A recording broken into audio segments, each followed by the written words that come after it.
নমস্কার বন্ধুরা, রান্না বান্না উইথ সিলভার চ্যানেলে আপনাদের সকলকে স্বাগত। আজকে আবার চলে এসেছি একটা ডেজার্ট আইটেম নিয়ে। হ্যাঁ, আজকে বানাচ্ছি জলপাইয়ের চাটনি। দুপুরে খাবার শেষে একটু চাটনি না থাকলে যেন মনে হয় কিছু একটা নেই নেই ব্যাপার। তো তার জন্যই শীত যখন পড়ে গেছে, জলপাইও বাজারে উঠে গেছে। তো আজকে জলপাইয়ের একটা খুব সুন্দর চাটনি আপনাদের বানিয়ে দেখাবো। বাড়িতে অবশ্যই ট্রাই করবেন, খেতে খুব সুন্দর হয়। তাহলে চলুন রান্নাটা শুরু করি। জলপাইগুলোকে ভালো করে ধুয়ে পাতলা করে খোলাটা ছাড়িয়ে নিয়েছি। এবার এটাকে সিদ্ধ করতে দেব প্রেসার কুকারে। প্রেসার কুকারে সিদ্ধ করতে দিলে তাড়াতাড়ি সিদ্ধও হয়ে যায়, সাথে খুব ভালোভাবে নরমও হয়ে যায়।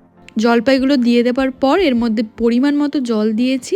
জলের পরিমাণটা বলছি, তার আগে দিয়ে দিলাম একটুখানি নুন আর একদম অল্প একটু হলুদ।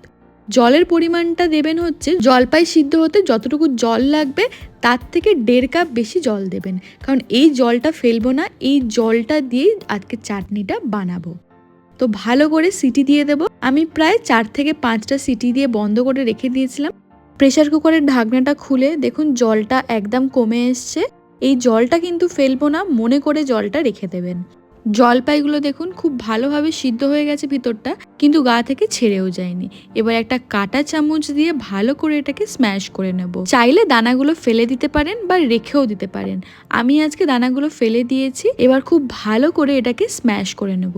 তবে এখানে একটা কথা বলে রাখি, আপনারা হয়তো ভাবতেই পারেন স্ম্যাশ করার থেকে এটা মিক্সিতে একটু পেস্ট করে নেওয়াই ভালো, কিন্তু না, মিক্সিতে কিন্তু পেস্ট করবেন না। মিক্সিতে পেস্ট করলে এর টেস্টটা আবার অন্যরকম হয়ে যায়। এটাকে হাত দিয়ে বা কাঁটা চামচ দিয়ে স্ম্যাশ করবেন। এর ফলে কি হয়, জলপাইটা একদম গলে যায় না, একটু দানা দানা মতো মুখে পড়ে, সেটাই কিন্তু খেতে সব থেকে বেশি ভালো লাগে। চলুন এবার চাটনির প্রসেসটা আপনাদের দেখাই। প্রথমেই দিয়ে দেবো 1 চামচ মতো সর্ষের তেল। 1 চামচের বেশি কিন্তু দেব না। এবার একটা শুকনো লঙ্কাকে মধ্যিখান থেকে ফাটিয়ে তেলের মধ্যে দিয়ে দিলাম। একদম অল্প একটু 5 ফোড়ন, আর 5 ফোড়নের থেকেও হাফ সর্ষে এর মধ্যে দিয়ে দিয়েছি। এবার তেলের মধ্যে এটাকে একটু নাড়াচাড়া করে নেব।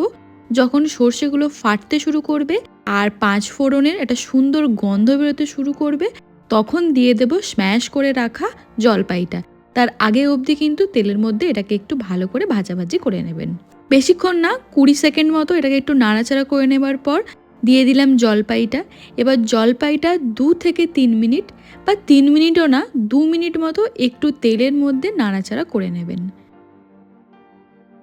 কড়ার মধ্যে যেহেতু তেলের পরিমাণটা খুবই কম, তাই এটা দেওয়ার ফলে কিন্তু কড়ার মধ্যে একটু লেগে লেগে যেতে পারে, তাই ফ্লেমটাকে লোতে রাখবেন আর একটু তেলের সাথে মশলার সাথে ভাজাভাজি করে নেবেন। 2 মিনিট মতো নেড়ে চেড়ে নেওয়ার পর দিয়ে দেব প্রেসার কুকারে যে জলটা রেখেছিলাম, জলপাই সিদ্ধের জলটা, সেই জলটাই এর মধ্যে দিয়ে দিলাম। দেখছি আর একটু পরিমাণ জলের দরকার আছে, তাই জন্য আরও কিছু পরিমাণ জল এর মধ্যে অ্যাড করে নিচ্ছি। জলপাইটা ভীষণই টক, তাই জন্য আমি 1.5 চামচ নুন দিয়েছি, আর চিনিটা বেশ অনেকটা পরিমাণে দিয়েছি। আমি 6 চামচ মতো চিনি অ্যাড করেছি এর মধ্যে। জলপাইয়ের চাটনিটা বানানোর আগে জলপাইটা কতটা মিষ্টি বা কতটা টক এটা কিন্তু আপনারা আগে একটু চেখে দেখে নেবেন, সেই অনুযায়ী চিনি আর নুনটা অ্যাড করবেন।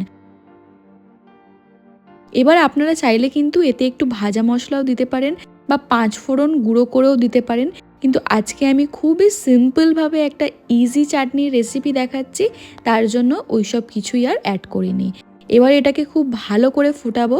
চাটনিটা ফুটতে ফুটতে যখন দেখবেন হলুদ কালার থেকে আস্তে আস্তে এরকম ব্রাউন কালার হয়ে গেছে, যে জলটা দিয়েছিলাম সেই জলটাও শুকিয়ে এসছে, আর চাটনিটাও যখন দেখবেন একদম ঘন ঘন মতো হয়ে গেছে, তখন এটা নামিয়ে নেবেন।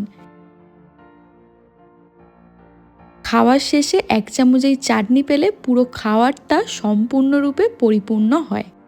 একবার বাড়িতে বানিয়ে দেখতে পারেন, খুবই সিম্পলভাবে আমি দেখিয়েছি। আশা করি আপনাদের বানাতে কোনো অসুবিধা হবে না। তাহলে বন্ধুরা, আজকে আমার রান্নাটা কেমন লাগলো? ভালো লাগলে লাইক, কমেন্টস অ্যান্ড শেয়ার করে দেবেন। পাশাপাশি যারা চ্যানেলের নতুন, তারা চ্যানেলটি কিন্তু সাবস্ক্রাইব করে রাখতে একদম ভুলবেন না। আজ তাহলে আমি এখানেই বিদায় নিচ্ছি। পরে দেখা হবে আবার নতুন কোনো এক ভিডিও নিয়ে। আজকের মতো এখানেই টাটা।